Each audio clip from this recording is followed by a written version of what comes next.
looking at the language of the political leadership in the country, the religious leaders have called them out, saying that, look, you, the political class, if you don't desist from the gas political pedal, then we are likely to head the path of anarchy.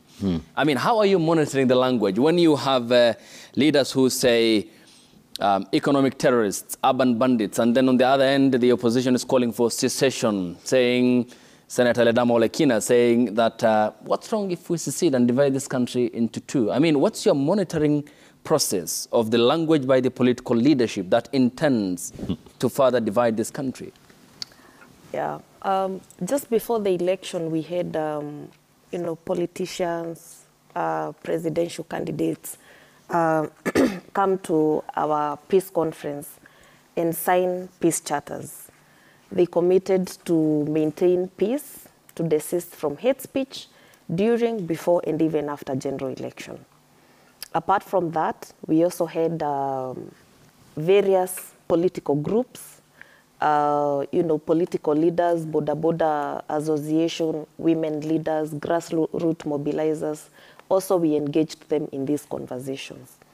And what we are doing as NCIC is to now revive these conversations, because NCIC wants to deal, or particularly is interested in dealing with the soft power of the human, you know, human being.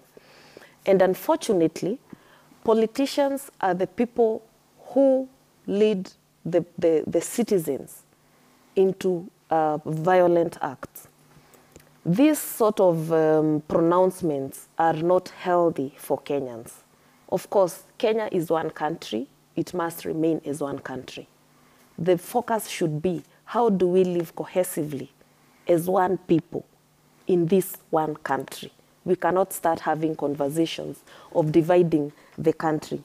And, but Wambui, this is not the first time that such language is used by the political class. Yes. You even had arrests of politicians, but these cases have not been proven in a court of law, no successful conviction. Yes. And if it's just a matter of heeding your call, then you also had amplified the same in the past. Again, it's recurring. I mean, what seems to be wrong? Is your language not that persuasive enough to them, or it's a case of inaction and the inability to have these successful convictions in courts of law that's driving the appetite of the political class?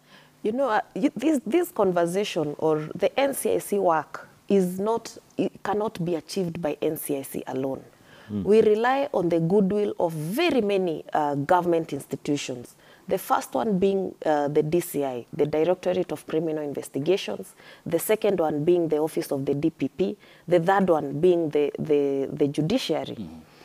And if these four organs, that is DCI, NCIC, DPP, and Judiciary, in that order, do not work in a cohesive way to achieve what we are looking for, we cannot be able to achieve it.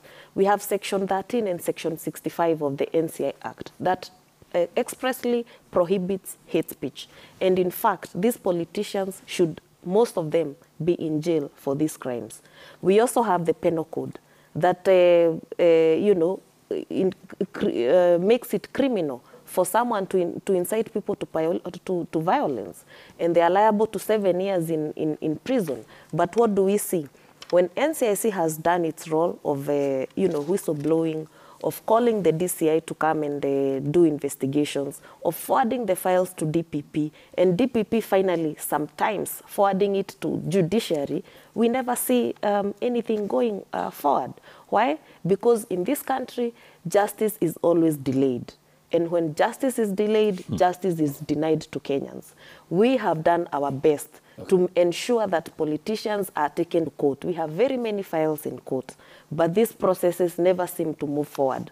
NCIC is not a prosecuting body. Is it what you present before the courts of law, because courts of law are courts of evidence and thresholds, it is not, or it's about putting up your cases so tight that it can be proven beyond reasonable doubt? Because no successful conviction. So since you were formed and the commission came into office in the aftermath of the post-election violence in 2007-8? We have had some successful convictions of several people, especially social media people.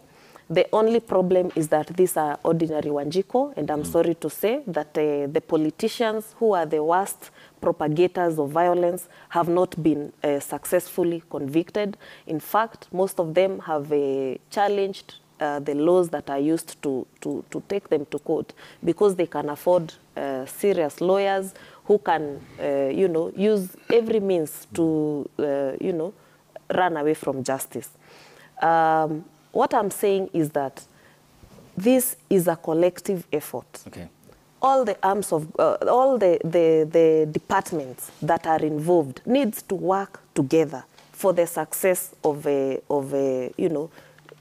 eliminating hate speech and incitement to violence in the country. Thank you. NCIC does its role of, ensuring that people are cohesive, calling for dialogue, for example, meeting the grassroots people. We are having a lot of activities, meeting the people, talking to them, asking them to engage in peaceful protest.